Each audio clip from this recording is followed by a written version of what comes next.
할렐루야. 오늘 2021년도 1월 첫 주일 산부 예배 오신 여러분들 주의로 환영하고 축복합니다. 각 가정에서 여러분들이 함께 이제 예배하시고 또 각자의 처소에서 여러분들 함께 예배하시는데 우리 좌우에 있는 분들과 함께 이렇게 하면서 서로 바라보시면서 인사했으면 좋겠습니다. 한번 인사합시다. 아유, 정말 귀한 분이 오셨네요. 인사합시다. 네, 올 한 해 이렇게 한번 인사합시다. 올 한 해 흔들리지 말고 끝까지 승리합시다. 할렐루야. 맞습니다. 2021년도 새해가 밝았습니다. 작년 1월인가요? 갑작스럽게 나타난 이 코로나라고 하는 이 복부병이 한두 달, 두세 달이면은 없어지려니 생각을 했는데 벌써 해를 넘겨서 계속되고 있습니다. 이런 그 코로나19는 이 지구촌의 이 여러 문화를 바꾸고 또 분위기를 바꾸고 심지어 우리의 신앙 생활에도 많은 영향을 미치고 있습니다. 예로 한 최근에 그 한목협에서 조사를 했는데요. 주일 성수에 대한 질문에 있어서 죄송합니다.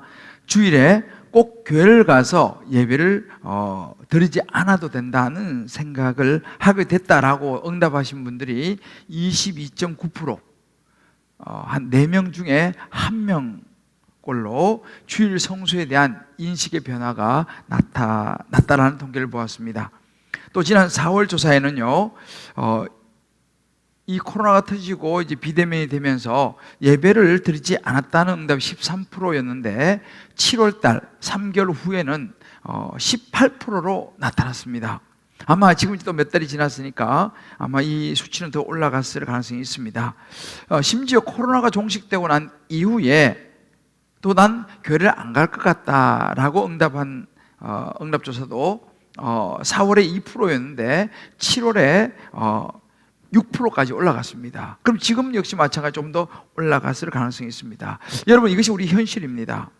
자, 이런 상황 속에서 어떻게 우리가 흔들리지 않는 정말 교회, 흔들리지 않고 이 사명의 길을 갈 수 있을까? 어떻게 흔들리지 않고 끝까지 신앙생활을 지켜낼 수 있을까? 이것을 위해서 우리는 무엇을 고민해야 할까요? 최근에 구매 대신 구독하세요라고 하는 요즘 시대의 트렌드를 소개하는 글을 제가 보았습니다. 현대는 이제 구매라기보다는 구독의 시대라는 것이죠. 구독이라는 것은 뭐냐면 여러분 아시다시피 나의 취향에 맞는 물건이나 서비스를 받는 것입니다. 종류도 여러 가지더라고요. 뭐 옷, 뭐 화장품, 뭐 생활용품. 정기 구독하면요 집으로 딱 배송을 해준다는 것입니다. 예로 꽃을 구독하면요 이 사계절의 변화에 맞춰서 다양한 꽃이 집으로 배달된다고 합니다. 자, 이렇게 이제 구독자의 입장에서 보면 그런데 반대로 상품을 파는 그런 사람의 입장에서 우리가 한번 생각해 볼 필요가 있어요. 상품을 파는 사람 입장에서 보면 어떻게 해서라도 고객들이 구독 버튼을 누를 수 있는 서비스를 제공해야 한다는 것입니다. 그러기 위해서는 꾸준히 고객들을 연구하고 피드백을 받아야 되고 또 새로운 컨텐츠를 계속 내어놓아서 고객의 흥미를 붙잡아야 된다는 사실이죠. 그냥 되는 게 아닙니다. 정말 무엇보다도 고객의 필요에 초점을 맞추기 위해서 끊임없이 노력을 해야 한다라는 것입니다. 요즘 사실은 저의 고민입니다. 어떻게 하면 이런 코로나 시대 진리 대신 예수 그리스도를 많은 사람들이 구독하고 생명을 얻게 할 수 있을까? 이것이 요즘 제 고민입니다. 분명한 것은 뭐냐면 여기 서 있는 김대조 목사가 중심이 되어서는 안 된다는 것입니다. 반대로 성도들이 또 주변에 믿지 않는 분들이 중심이 돼야 되고 그분들의 마음을 알아야 되고 그분들에게 더 민감하게 반응하고 생각해야 한다는 사실입니다. 여러분 아시다시피 세상은 너무 친절하잖아요. 세상은 너무너무 친절한데 교회는 갈수록 대면대면해진다. 그렇게 해서 고객들이 구독 버튼을 누르겠냐는 것입니다. 그렇다면 어떻게 우리가 이런 주변의 다양한 환경, 상황, 코로나의 이 상황, 또 이런저런 일로 인해서 삶의 환경이 정말 녹록하지 않은 가운데 살아가고 있는 많은 성도님들, 또 많은 하나님을 알지 못하는 분들이 생명의 상품 예수 그리스도를 내가 구독하겠다, 그분을 내가 받아들이겠다 라고 하는 마음을 가지도록, 마음을 열도록 만들 것인가? 이것은 정말 갈수록 더 어려워지고 있습니다. 이것이 사실은 비단 오늘날의 이야기만 아닙니다. 지금으로부터 2000년 전에 베드로 사도도, 사도 바울도 이 동일한 고민을 했습니다.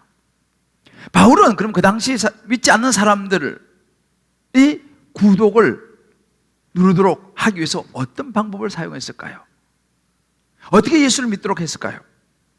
오늘 고린도전서 9장 22절 23절에 이 부분이 나옵니다. 사도 바울이 이렇게 고백합니다. 약한 자들에게 내가 약한 자와 같이 된 것은 약한 자들을 얻고자 함이요, 내가 여러 사람에게 여러 모습이 된 것은 아무쪼록 몇 사람이라도 구원하고자 함이니, 내가 복음을 위하여 모든 것을 행함은 복음에 참여하고자 함이라. 여기에 사도 바울의 수고와 노력이 있었습니다. 한 사람이라도 더 예수를 믿도록, 그래서 구원받도록 하기 위해서 약한 사람들에게는 자기도 약한 자가 되었다는 거죠. 그리고 여러 사람들에게 다 맞추어서 그들의 모습이 되어졌다는 것입니다. 무엇을 위해서요? 복음을 위해서. 내가 복음을 위해서라면, 얘가 예수 믿도록 하기 위해서는 모든 걸 내가 다 하겠다라고 사도 바울이 고백하고 그렇게 행했습니다. 여러분, 이것이 오늘날 교회가 가져야 될 모습입니다. 바로 복음을 위한 우리의 삶의 자세죠. 그래서 저는 새해를 시작하면서 우리 주님 기쁨의 교회가 어떤 교회가 될 것인가를 생각하고 고민합니다. 또 저와 여러분, 우리 모든 성도님들이 어떻게 하나님이 기뻐하신 교회를 세워나갈 수 있을까?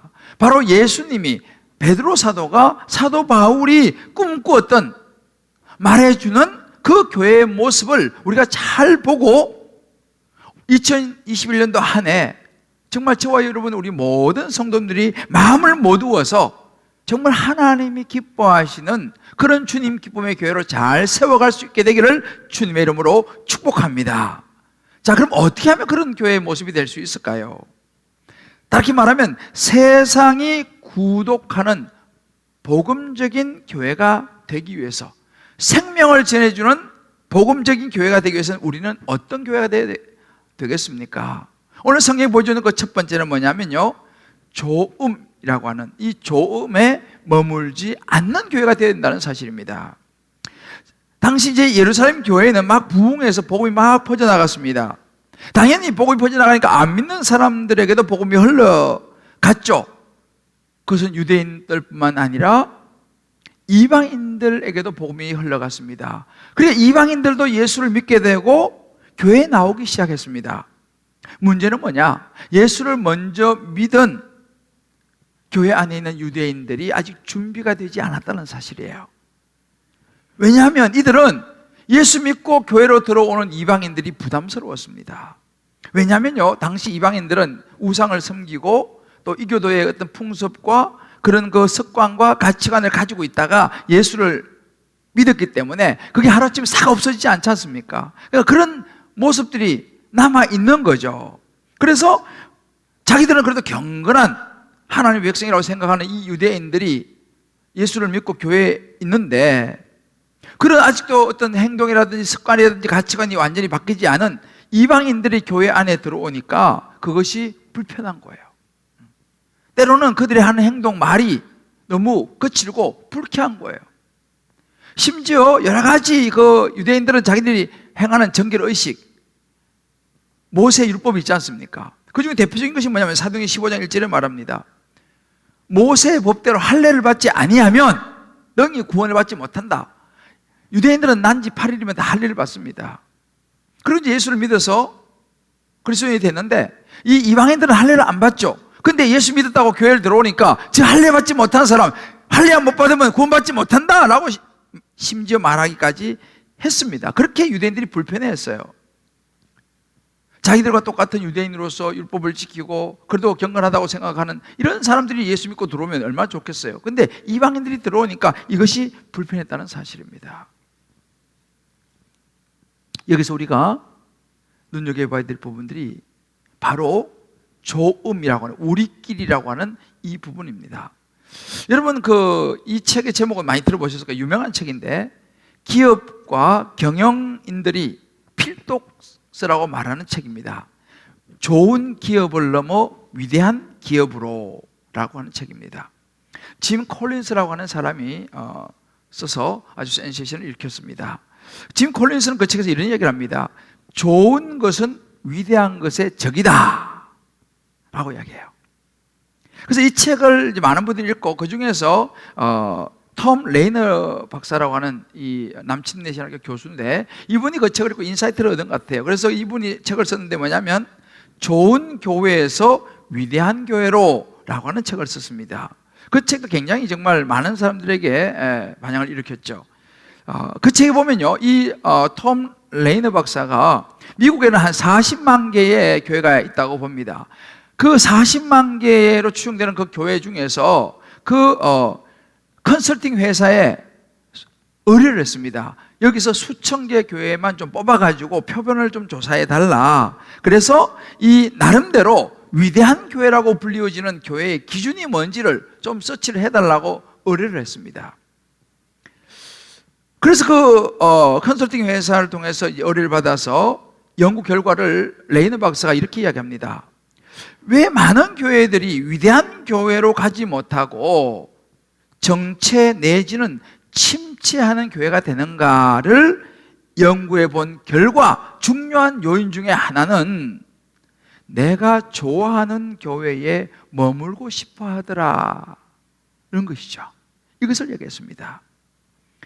내가 좋아하는 교회에 머물고 싶어 하더라. 그래서 많은 사람들이 나는 예수 믿습니다, 예수가 구원의 길이란 걸 믿습니다 라고 말을 하는데 그 좋은 예수를 다른 사람들에게 나누려고 하지 않더라는 거예요. 그냥 나 예수 믿고 좋으면 되죠 라고 그 좋은 것에 머물러 버리더라는 것입니다. 다른 사람에게 나누려고 하지도 않고 또 우리 그럴 능력도 없다고 말하더라는 것이죠. 그러면서 지금처럼 그냥 우리는 그냥 편안하게 그냥 교회 생활하고 싶어요. 괜히 그 분위기 흐트러지는 거 그거 원치 않고 우리 그냥 지금 좋거든요 라고 말하더라는 것이죠. 그러면서 그분들이 주로 하는 이야기가 뭐냐면 지금처럼 아담한 교회가 마음에 듭니다 라고 이야기하더라는 것입니다. 여러분 우리 교회는 말 이런 거죠. 다락방을 하지 않습니까? 그럼 다락방 하면 이제 뭐 좀 하면 서로 굉장히 친근해지고 편안합니다. 그러면 예를 들어서 모르는 새로운 가족이 처음 예수 믿는 사람들이 들어오면 불편할 수가 있는 거죠. 그러면 이야기했던 것도 다시 이야기해야 되고 또 이게 어렵습니다. 그러는 때 마음속으로 우리는 그냥 새로운 사람 안 왔으면 좋겠어요. 그냥 우리끼리 그냥 지금 참 너무 좋거든요, 분위기 좋거든요 라고 말하는 거와 동일하다는 거예요. 이런 교회들이 보니까 정체 내지는 침체하더라는 거예요. 위대한 교회를 못 가더라는 것입니다.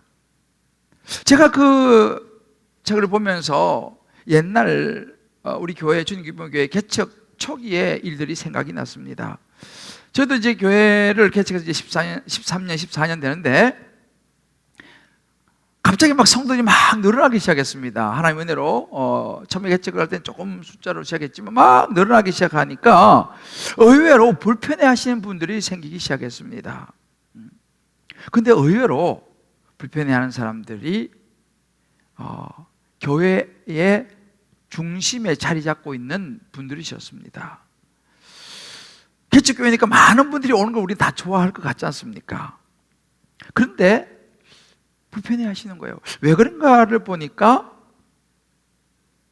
목사님의 관심이 지금까지는 자기들에게만 딱 있었는데 새로 성도들이 막 들어오니까 목사님의 관심이 그들에게도 이렇게 관심이 좀 이렇게 방향이 틀어지는 것을 느낀 것 같습니다.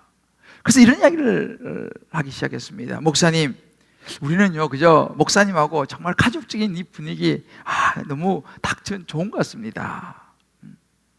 그냥 목사님, 우리 한 200~300명 정도, 딱 좋습니다. 라고 이야기를 하기 시작했습니다. 근데 하나님 은혜로 금방 성도가 300명에 머물지 않고 400명, 500명, 600명이 금방 이렇게 되기 시작했습니다. 그럴 때는 이런 이야기를 했습니다. 아니, 목사님, 우리 목사님은 관심이 우리한테는 없고 새로 오는 새 가족들한테만 모든 관심이 있으신 것 같아요. 우리 목사님 변했어 라는 이야기를 하기 시작하면서 서운해했습니다. 그리고 심지어 교회를 떠나기까지 하는 안타까운 일이 생겼습니다. 제가 너무너무 가슴이 아팠습니다. 그 마음은 충분히 제가 이해하고, 저도 우리끼리 참 이렇게 한 300명 이렇게 해서 하면 참 얼마나 좋았겠습니까만, 하나님께서 말씀하시는 교회의 목적은 그저 우리끼리 분위기 좋게 맞춰가지고 그냥 예배 드리고 이것이 목적이 아니라 영혼 구원이라고 하는, 한 생명 더 살려야 되는, 이것이 교회에 세워진 목적인데 우리끼리 가만히 있을 수 없는 성경적인 교회를 따라가야 하기 때문인 것이죠. 그래서 열심히 전도하고 영혼 구원을 하기 시작하니까, 여러분 보세요, 점점 사람이 늘어날 수밖에 없는 것이죠. 그러니까 또 이런 이야기가 들려왔습니다. 우리 목사님은 교회 성장에 밖에는 관심이 없으신 것 같아. 여러분, 사실은 교회 성장이라는 것은 영혼이 구원되면 자연히 식구가 늘어나는 것이 정상인 것이죠. 그래서 참 제가 그때 마음이 너무 아팠던 기억이 있습니다. 왜요? 관심이 나에게서 다른 사람으로 흘러가는 것은 때로 서운할 수도 있죠. 심지어 그때는 우스갯소리 같지만요, 이런 때도 있었습니다. 우리 목사님 누구하고 악수할 때는 손을 꽉 잡아주시고 누구하고 악수할 때는 손을 살짝 잡아주신다, 이런 이야기가 또 나왔습니다. 그래서 참 제가 이거 로봇도 아닌데 제가 딱 적당하게 탁탁 이렇게 하기도 어렵고, 아무튼 그런 시절들이 있었는데요. 물론 이해가 됩니다만은 우리가 알아야 되는 것은 뭐냐? 교회의 목적은 복음 전파라고 하는, 영혼 구원이라고 하는, 그래서 새로운 사람들이 왔을 때 그들을 불편해하는 것이 아니어야 된다는 사실이죠. 우리끼리 좋음이 아니라는 것이죠. 그것을 넘어서야 한다는 사실입니다. 한 예로, 여러분 교회는요, 보통 개척을 하고 이렇게 시작하면요, 교회 가치, 비전 사명 선언 이런 걸 이제 만들어요. 그리고서 이제 교회 이제 잘 보이는데 이렇게 딱 걸어놓기도 하고, 홈페이지도 가면요, 잘 보이는데 교회 비전을 딱 제시합니다. 성도들은 그것을 늘 보게 되죠. 교회 오게 되면, 우리는 학교에서 그게 안 되지만 일반 교회들은 딱 들어가면 딱 그런 게 보입니다. 우리 교회도 예를 들어서 이제 여기 제 우측에 보면 제자되어 세상을 변화시키는 생명 공동체, 이것이 우리 교회의 비전입니다. 그래서 성도님들 딱 오시면은, 우리는 어디 이렇게 붙여놓지 못하니까 그냥 프랭카드 매주 붙였다 뗐다 하는데, 이걸 이제 보는 거죠. 그러면 이 제자되어 세상을 변화시키는 생명 공동체라고 하는 이 비전이 처음에는 그렇구나 하지만 나중에는 이제 어떻게 되냐면요, 저거는 저기 항상 걸려 있는 거야 라고 생각하기 시작한다는 사실입니다. 여러분, 우리 홈페이지에 보면요, 우리 교회의 비전 차트가 딱 나와요. 이 비전 차트 아마 보신 분이 계실 거라고 생각합니다. 자, 이 비전 차트 보시면은 제일 위에 예배 감격이 있는 예배 공동체, 그 옆에 사랑의 나눔이 있는 교제 공동체, 또 아래 내려오면 예수 그리스도를 증거하는 증거 공동체, 또 옆에 세상을 섬기는 섬김 공동체, 예배, 교제, 증거, 섬김이 나옵니다. 그 중간에는 뭐가 나면 훈련과 양육이 나옵니다. 평신도를 동역자로 세우는 훈련 공동체, 또 반대쪽에는 다음 세대를 양육하는 양육 공동체. 자, 여러분, 이 차트를 자세히 보시면요, 우리 교회의 핵심 축은 뭐냐 하면요, 훈련과 양육입니다. 왜 훈련과 양육이 중심 축이냐?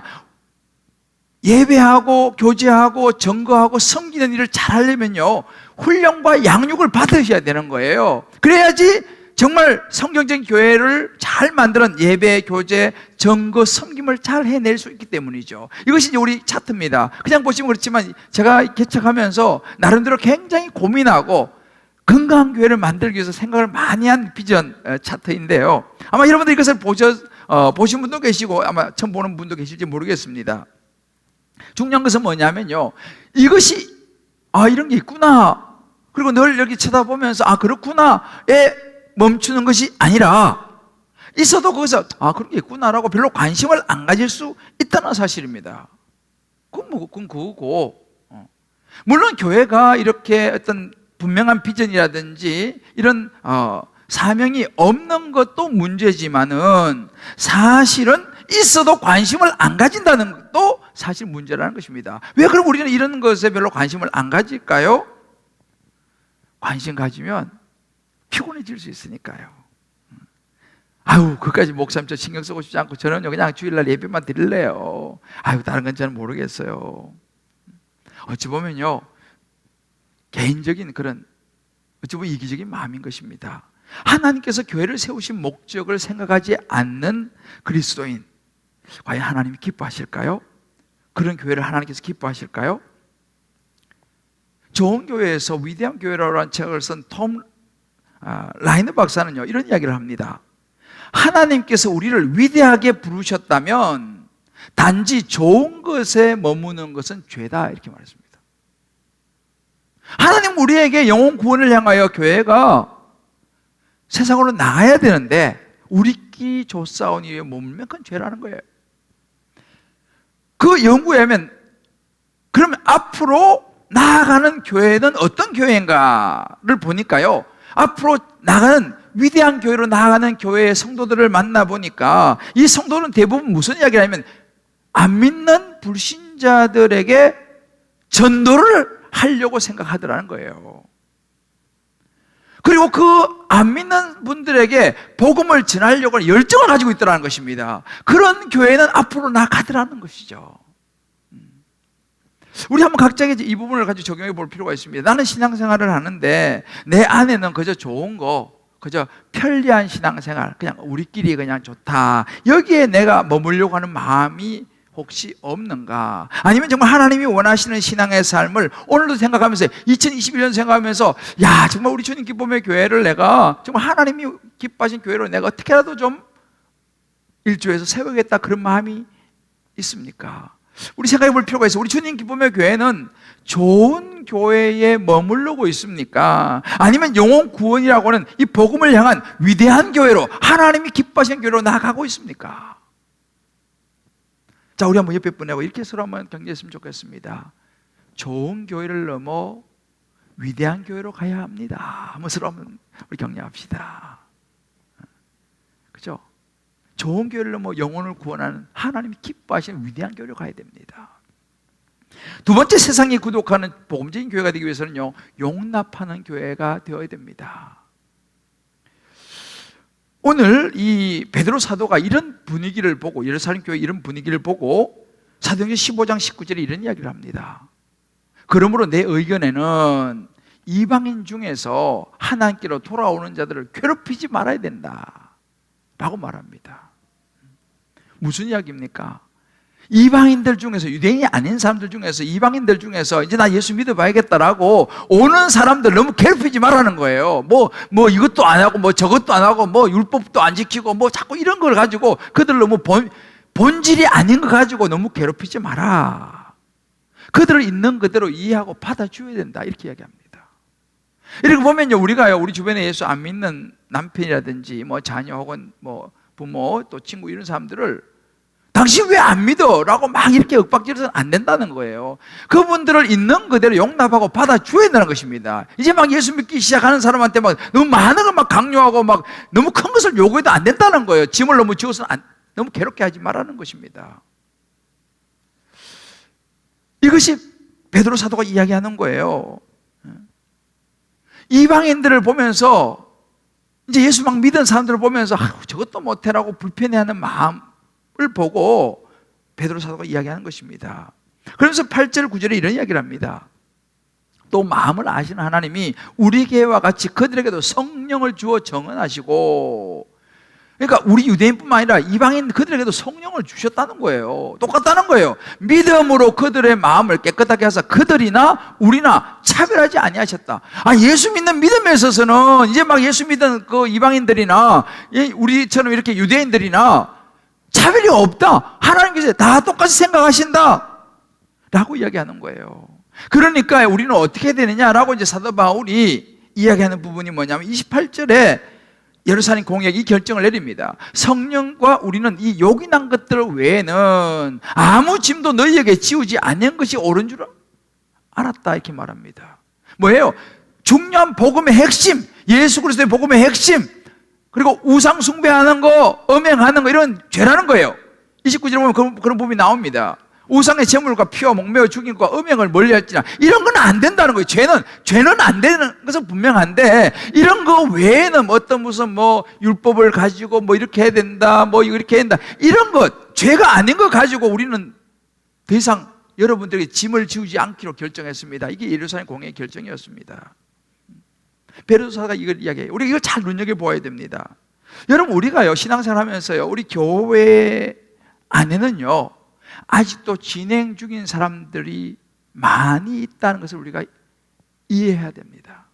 교회 안에는요, 막 헌신적이고 성경도 많이 알고 성령 충만하고 열심히 있는 성도님들만 있는 게 아니라, 우리 교회 안에는 또 교회에 들어오시는 분들 중에서는 막 호기심에 오시는 분도 계시고, 또 교회 다니지만 아직까지 예수 확신이 없는 분들도 계실 수 있고, 때로는 막 회의적인 사람, 야 이거 맞아? 라고 하는 회의적인 분들, 때로는 한때는 믿었다가 오랫동안 안 믿다가 수십 년 만에 이래져서 한번 가볼까 해서 오시는 분들, 또 때로는 이런 마음이 힘든 분들, 이런저런 상황이 힘든 이런 다양한 사람들이 교회에 있다는 것을 우리가 이해해야 한다는 거예요. 그래서 그것을 다 우리 기준으로 그러면 안 돼, 틀렸어, 이게 이렇게 우리가 옳고 그름이 아니라 하나님의 구원의 초점에 맞춰서 그들을 끌어안을 수 있어야 된다는 사실입니다. 왜 그 사람이 왜 옵니까? 그 사람들도 예수 믿어야 되니까. 교회에 와서 예수 믿고 그들도 회복되어지고 성장해야 할 대상이지 완벽한 사람이 아니라는 거예요. 우리 너무 완벽한 사람만 자꾸만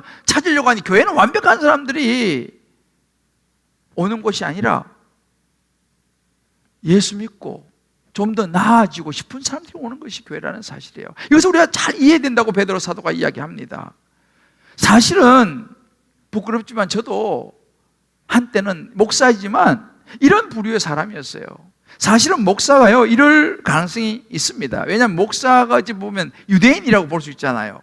목사는 좀 더 기본적으로 생각할 때 좀, 목사니까 난 좀 의롭고, 난 다른 사람들부터 제도 좀 적게 짓고, 그렇게 겉으로 보이지 않습니까? 그러다 보니까 목사라고 하는 이 옷을 입고 사람들을 볼 때 나도 모르게 자꾸만 정죄하고 판단하고 비판하는 그런 마음이 어느샌가 제 마음이 많이 올라왔던 때가 있었습니다. 물론 지금도 완전히 사라진 건 아니지만은 그래도 그럴 때가 있었습니다. 그러면 그런 사람들 보면 교회에 막 이제 와서 예수 믿는 사람들인데 보니까 제대로 못하면 마음속에 얼굴이 찌푸려지는 거예요. 왜요? 나도 모르게 내 안에 저래서 안 되지 한 이런 의의가 제 안에 있었기 때문이죠. 이런 겁니다. 한때는 저는요, 성도들이 이제 많이 몰려오고 예배드리고 이렇게 나갈 때 보면 어떤 분은 속 지나가면 담배 냄새가 속 나는 분이 있어요. 또 어떤 분은 속 지나가면 아직 술이 덜 깨서 술 냄새가 이렇게 풍기는 분들이 있습니다. 그런 분들이 이렇게 느껴지면 참 제 마음이 너무 안 좋았습니다. 그래서 속에 제가 그런 생각이 드는 거예요. 아유, 교회 나오시는 분이 어떻게 담배를 피우시고 저렇게 술 냄새를 풍기시고 저래서 되나, 이런 막 제 안에 정죄감이 올라올 때가 있었습니다. 그리고 또 신앙적으로 좀 부족한 이런 것이 보이면 하는 그런 생각이 올라올 때가 있었습니다. 바로 그것이 뭐냐, 오늘 본문에 말하는 유대인의 차별하는 그런 이방인들을 용납하고 받아들이지 못하는 그런 모습이 제 안에 있었던 것이죠. 그런데 어느 날 주님께서 저에게 이 부분을 깨닫게 해주셨습니다. 여러 가지 상황과 환경과 이런 때를 통해서 하나님께서 저에게 그렇게 말씀하시는 거예요. 그런 눈으로 보는 너는 얼마나 너는 깨끗하냐? 너는 그럼 죄가 없냐? 너는 네 안에 그럼 욕심이 없냐? 네가 똑같이 여기 지금 이방인을 차별하는 그런 유대인과 네가 다를까 뭐냐? 라는 그런 마음을 주시고 제가 그걸 깨닫게 해주셨어요. 그래서 제가 정말 회개했습니다. 하나님, 내가 잘못했습니다. 나도 모르게 내가 바리새인이 되고 말았습니다. 목사라고 하는 이 옷을 입은 바리새인이 되고 말았습니다. 하나님, 회개했어요. 정말로 진심으로 제가 회개했습니다. 그러면서 이제 그때부터는 제가 제 자신을 들여다보기 시작했습니다. 다른 사람을 보니까 제 자신을 들여다보기 시작했어요. 나는 똑바로냐? 나는 온전하냐? 라는 거죠. 거기죠. 다만 내가 뭐 술 마시고 담배 피우고 이런 걸 안 할 뿐이지, 내가 그들이 알지 못하는 생각으로 짓는 죄도 있고 여러 가지 죄가 있을 수 있지 않습니까? 그런 제 모습을 보면서 제가 좀 바뀐 것이 있다면요, 이제는 교회 성도님들이 이렇게 오셔서 지나가시다든지 이렇게 할 때 때로는 담배 냄새가 좀 나기도 하고 술 냄새가 좀 나기도 하지만 이제는 제 마음이 달라졌습니다. 너무 감사한 거죠. 왜요? 그러면서도 교회에 오셔서 예배 드려주시는 자체가 얼마나 감사합니까? 그런 분들을 저는 하나님은 더 사랑하신다고 믿습니다. 제가 제 마음이 너무 고맙고 감사하고, 정말 요즘은 정말 그렇습니다. 그렇게 오셔서 예배 드리시는 게 어디예요? 그래서 요즘은 제가요, 사실은 제 마음에 언제부터 그런 마음의 소원이 생겼는데, 저 분당 가면요 그런 교회가 있어요. 학교에 그 교회 한쪽에다가 흡연실을 만들어놨어요. 흡연실을. 그래가지고 안 믿는 남편들 와서 그냥 기다릴 무료하니까 흡연실 담배 한 대 피우면서 모니터 그 예배 나오니까 그거 보면서 기다리다가 부인 끝나고 나면 같이 집에 가고, 그런 교회가 있어요. 제가 그 교회를 보면서 야, 나도 참 우리 교회도 저런 흡연실을 하나 만들면 좋겠다는 생각을 했어요. 근데 우리는 뭐 학교니까 어떻게 뭐 방법이 없긴 합니다만 정말 그런 심정입니다. 왜요? 그런 분들도 교회에서 다 용납하고 이해해 주어야 된다는 사실이죠. 여러분, 그런 교회를 만드는 것이 우리 책임이고 하나님께서 그 책임을 저와 여러분 우리 주님 기쁨의 교회에 맡기신 줄을 믿습니다. 쉽게 말하면 교회는요, 용납하는 공동체가 되어야 된다는 거죠.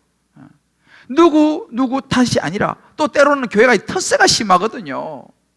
이 텃세가 없는, 누구나 환영하고 빈부귀천 남녀노소 할 것 없이 누구나 오고 싶은 그런 교회, 믿지 않는 사람이란 누구나, 또 믿는 사람이 누구나 오고 싶어 하는 교회, 교회 왔을 때 편안함을 느끼는 그런 교회, 그런 주님 기쁨의 교회가 되어야 될 줄을 믿습니다. 그런데 우리끼리만 좋은, 우리 그냥 이 문화가 좋아, 찬송 부르고 말씀은 보지만 그래서 반듯한 사람만 좋아하는 교회 공동체는 사실은 어찌 보면 하나님께서 왔다가 돌았을지도 몰라요.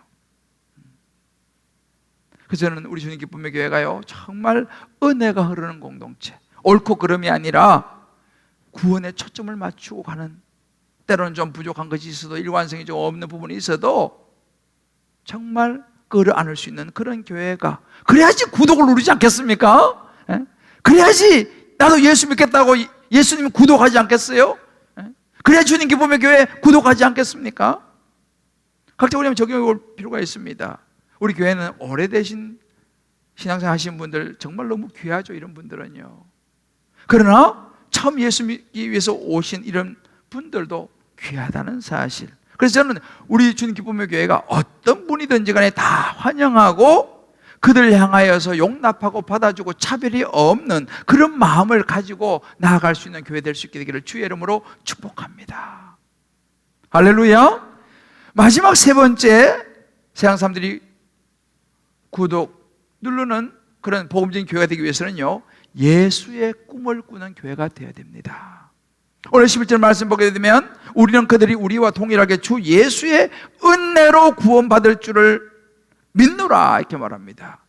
주 예수의 은혜로 구원받을 줄을 믿노라. 여러분, 교회의 중심은요, 뭐니 해도요, 주 예수의 은혜, 예수 그리스도의 십자가의 은혜로 구원받는 것을 가르치고 예수를 구주로 고백하는 교회가 되어야 될 줄을 믿습니다. 다른 것이 다 돼도 예수가 빠져버리면, 예수님을 구주로 고백하는 이 고백이 빠져버리면요, 그건 그냥 좋은 모임이에요. 교회의 가장 핵심은 뭐냐? 요한복음 8장 32절에 진리를 알지니 진리가 너희를 자유케 하리라. 진리가 무엇입니까? 예수 그리스도죠. 나는 길이요 진리요 생명이니 나로 말미암아 그는 아버지께로 갈 자가 없느니라. 예수 그리스도가 진리입니다. 이 예수님을 알려주고 이 예수님을 믿게 만들어줘서 자유롭게 만들어주는 것, 이것이 바로 교회입니다. 예수님이 꿈꾸신 교회가 바로 이런 교회고, 예수의 꿈을 꾸는 교회가 바로 예수의 십자가 복음이 분명하게 전해지는 교회인 줄 믿습니다. 그래서 믿지 않는 사람들이 와서 예수를 믿는 것이 참된 교회인 것이죠. 여러분, 예수님의 꿈이 무엇이었습니까? 누가복음 19장 10절에 이런 구절이 있습니다. 인자가 온 것은 잃어버린 자를 찾아 구원하기 위해서 왔다. 예수님께 말씀하셨어요. 나는 잃어버린 자를 찾아서 예수 안 믿는 사람들을 찾아서 내가 그들을 구원하기 위해서 왔다. 요한복음 10장 10절에 말합니다. 내가 온 것은 양으로 생명을 얻게 하고 더 풍성히 얻게 하러 내가 왔다 이 말입니다. 그래서 교회의 핵심은 뭐냐? 십자가의 복음이 있어야 될 줄을 믿습니다. 저는 우리 주님 기쁨의 교회가요, 다른 것도 다 중요하지만 예수의 복음이 확실하게 전해지고 예수의 복음이 확실하게 모든 교회를 찾아오는 모든 분들의 마음에 전해서 그들이 다 예수 믿고 하나님의 자녀가 확실히 되는 교회가 되기를 주의 이름으로 축복합니다. 이것이 예수의 꿈을 꾸는 교회여야 돼요. 저는요, 제가 제 마음속에 늘 항상 좋은 모델로 생각하는 교회가 한 교회에 있습니다. 미국 애틀랜타에 있는 노스 포인트 커뮤니티 처치라고 하는 앤디 스탠리라고 하는 목사님이 목회하는 교회입니다. 그 교회도 앤디 스탠리 목사님이 개척을 했습니다. 개척을 할 때 목표를 뭘 삼았냐면, 나는 예수 안 믿는 사람들에게 초점을 맞추겠다라고 생각을 하면서 교회를 개척을 한 교회입니다. 지금 물론 이제 몇만 명이 되는 큰 교회로 이제 교회가 성장했습니다만, 그래서 제가 그 교회에 가서 일주일 동안, 벌써 수년 전입니다만 일주일 동안 머무르면서 그 교회 예배도 다 드려보고 제가 많이 배우고 왔습니다. 그 교회 제가 그때 갔을 때 그 교회에서 그 앤디 스탠리 목사님이 쓴 책이 있습니다. 그걸 보면요, 그 교회 구성원 중에서 40%는 그 교회에 와서 예수 믿은 사람들이었어요. 그 교회를 통해서 와서 예수 믿은 사람 40%. 그리고 보통 방문자 수는 10%. 근데 더 놀라운 것은 정규적으로 교회에 출석하시는 분들이죠. 우리도 말하면 뭐 우리 교회 등록 교인 이렇게 정규 출석하시는 분들 중에서 12개월 동안, 1년이죠. 1년 동안 적어도 한 명 이상 교회로 사람을 인도한 사람이 83%였어요. 이건 놀라운 숫자입니다. 성도들 교회 정기적으로 출석하시는 분들 중에 83%가 1년에 한 명을 교회로 데리고 왔다는 거예요. 그래서 그 중에 많은 사람들이 예수를 믿게 됐다는 거예요. 그래서 그 교회의 목표가 뭐냐면, 교회를 좋아하지 않는 사람들을 위한 교회가 되자. 이것이 모토였어요. 저는 그것은 너무너무 제가 정말 바로 이거구나, 교회는. 지금도 제가 그 기억이 생생합니다. 저는 우리 주님 기쁨의 교회가 사실은 그런 교회가 되기를 정말 저는 기도하고 있습니다. 그래서 우리 교회 여러분 보시면 알겠지만 주보 보면요, 기쁨을 찾는 사람들이 오고 싶은 교회, 믿지 않는 사람들이 오고 싶은 교회, 주님 기쁨의 교회가 되기를 저는 간절히 기도하고 있어요. 이것이 교회의 목적입니다. 예수의 복음을 전해가지고 생명을 살리는 거예요. 지난주 우리 교회에 한 집사님 가정에 장례가 났습니다.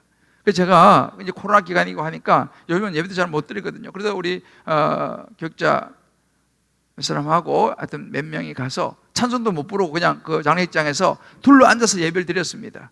거기에 절에 다니시는 두 분, 그 유가족 중에서 옆에 앉아 계셨어요. 제가 예배를 드리면서 복음을 전했습니다. 근데 참 내가 감사한 것이 뭐냐면요, 그 집사님이 우리 교회 순장님이신데 그 어머님이 예수를 안 믿은 분이에요. 근데 이 어머님이 예수 믿게 해달라고 얼마나 오랫동안 기도한지 몰라요. 저도 정말 기도 많이 했습니다. 옆에 주변 분들 다 많이 기도했어요. 근데 정말로 이 어머님이요, 그렇게 그냥 딱 마음을 다쳤던 어머님이 삐그덕 빗장을 열어요. 문을 열으셨어요. 그래서 얼마 전에 예수를 영접하는 기도를 드렸던 것입니다.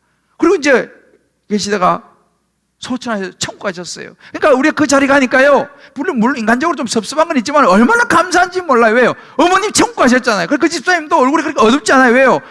예수님 영접하고 떠나셨으니 얼마나, 인간적으로 좀 섭섭하지만 얼마나 감사한 일입니까? 여러분들, 우리가 세상을 떠날 때 말이에요, 이 사람이 죄를 얼마나 많이 졌냐 적어졌냐 그게 중요하지 않습니다. 예수 믿었냐 안 믿었냐, 이게 중요한 거예요. 정말 예수의 꿈을 꾸는 교회. 그래서 저는요, 제 마음에 소원이 있다면요, 우리 주님 기쁨의 교회는 많은 사람을 세례주는 교회가 되기를 저는 기도하고 있어요. 제 7가지 나의 기도 제목 보면요, 항상 저는요, 올 한 해 제가 정말 하나님 100명 이상 세례를 주게 하옵소서, 이게 제 기도 제목 속에 들어가 있어요. 그래서 저는요, 정말 우리 주님 기쁨의 교회 모든 성도님들 마음속에 이 결심을 했으면 좋겠습니다. 내가 올해 2021년도에 적어도 한 명은 내가 전도해서 교회로 데리고 내가 와야겠다. 그래서 더 좋기는 그 사람이 세례받게 만들어야겠다. 이걸 목표로 하면 삼아야겠다. 이런 결심을 할 수 있게 되기를 바랍니다. 할렐루야. 자, 한번 손을 내보십시다. 자, 손을 딱 내보세요. 가까이 손 내셨죠? 저를 따라 외쳐봅시다. 한 사람이 한 영혼을 구원합시다. 119 운동이에요. 할렐루야. 한 사람이 한 영혼을 구원합시다. 올해 2021년도 정말 우리 모든 목사들, 우리 전도사들 모두 합쳐가지고 목표가 뭐냐? 올해 한 사람 내가 전도해서 한 사람 교회 데리고 와서 예수 믿게 하는 것, 그래서 더 좋게는 세례받게 하는 것, 저와 여러분 목표로 삼게 되기를 주님의 이름으로 축복합니다. 비록 우리가 뭐 코로나, 온라인, 오프라인 관계없이 이게 바로 예수의 꿈을 꾸는 교회인 거예요. 그래서 제가 굉장히 고민적인 게 뭐냐면, 우리 교회가요, 지금 어제부터 성경 일독 읽기 시작했지 않습니까? 제가 굉장히 감사한 건 뭐냐면요, 우리 지금 한 400명이 스타트 했습니다. 카톡방 만들었는데 거기는 막 아무나 하는 게 아니고, 내가 참여하실 분들은 이제 들어오신 카톡방인데 한 400여 명, 우리 청년들까지 합치면 한 400여 명이 스타트를 했어요, 사실은요. 그래서 여러분들 중에서 혹시 아직까지도, 어제 이제 하루 했는데 36일, 이제 35일 남았습니다. 35일 동안 새벽에 혹은 뭐 아침에 좋습니다. 25분만 투자하십시오. 25분만 투자하시면 35일 지나면요, 신약 성경은 완독합니다. 이렇게 시작하면 얼마나 좋겠습니까? 그래서 아직 시작 못 하시면 지금이라도 오늘 이 말씀 들으시는 분들, 나도 참여해야겠다. 하루 25분 35일 동안 내가 해야겠다. 주일은 우리가 하지 않습니다. 주일은 쉬는 거니까 월요일에서 토요일까지 한번 여러분 시도해 보십시오. 아직까지 여러분 초대 못 받은 분들은 교구 목사님 문자 남겨, 그럼 여러분 초대해 줄 겁니다. 왜? 같이 하는 게 혼자 하면 힘드는데 같이 하면 으쌰으쌰 할 수 있거든요. 그래서 이 400명이 지금 스타트를 했습니다. 물론 완주하는 게 중요하지만은요, 시작이 반 안 해요 벌써.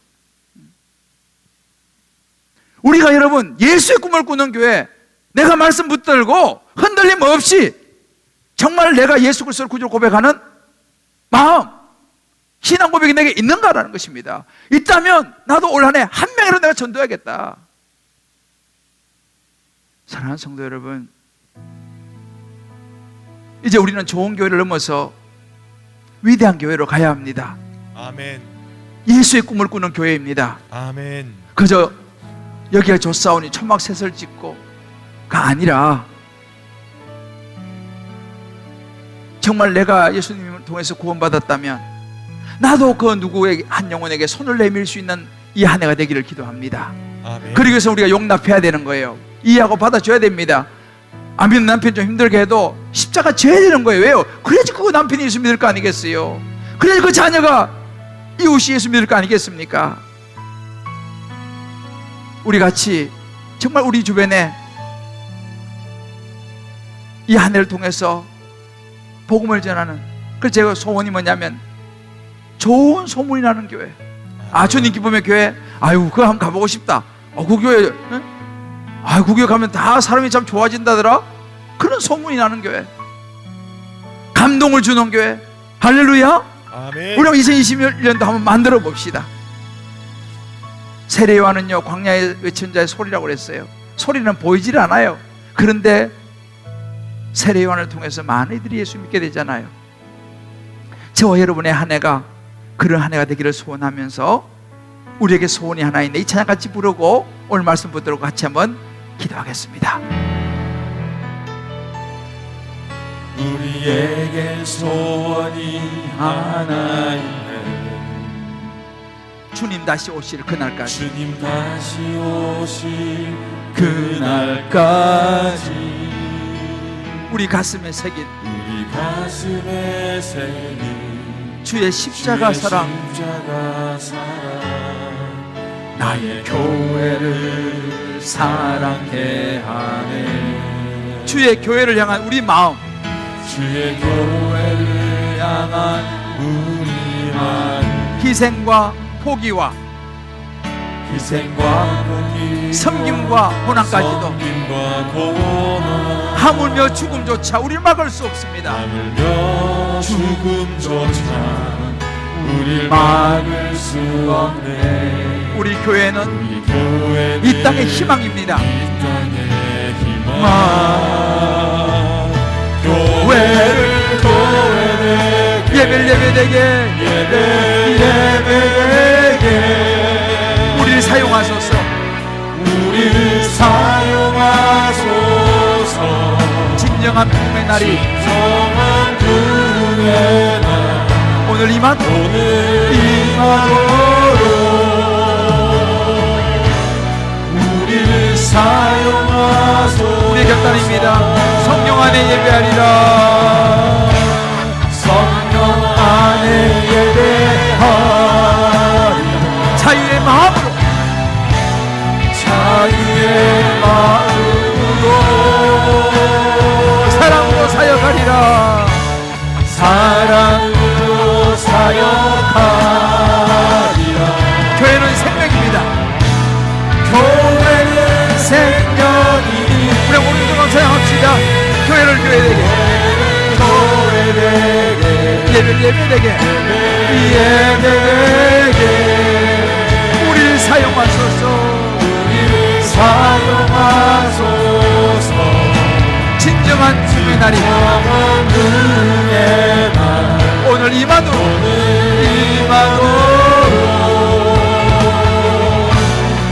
우리를 사용하소서.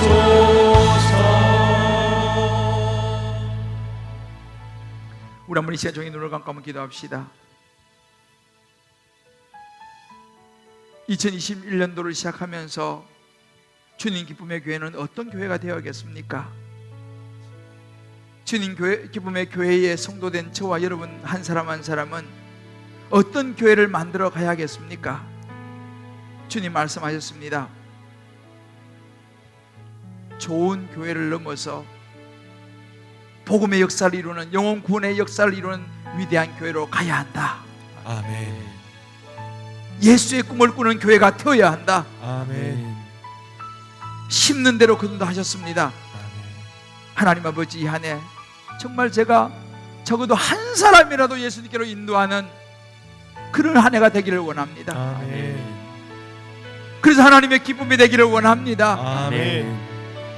조음에 머무는 교회가 아니라 용납하고 이해하고 받아들임으로 예수의 꿈을 꾸는 그런 교회, 그런 성도가 되게 하여 주옵소서. 아멘. 우리 한번 이제 각자 주님 음성 붙들고 우리 한번 주여 이름 붙이고 한번 기도하겠습니다.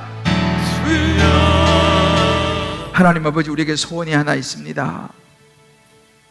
이제 우리끼리의 좋은 교회를 넘어서 예수의 꿈을 꾸고 예수의 복음을 전하고 아멘. 생명을 살리는, 제재되어 세상을 변화시키는 생명 아멘. 공동체가 되기를 아멘. 원합니다. 아멘. 주여, 그런 위대한 교회로 나아가기를 원합니다. 아멘. 정말 믿지 않는 사람들이 오고 싶은 교회를 주여 우리가 세우게 하여 주옵소서. 아멘. 예수의 복음을 전하는 교회가 되게 하여 주옵소서. 아멘.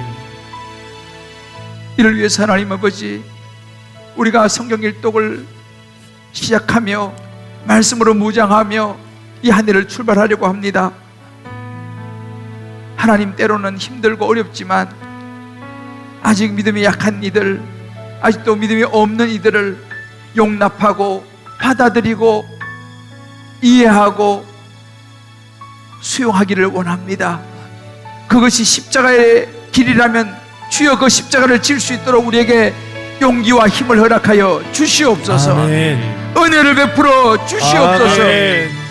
이 해가 가기 전에 적어도 한 명은 내가 주님께로 인도하는 한 해가 되게 하여 주옵소서. 아멘.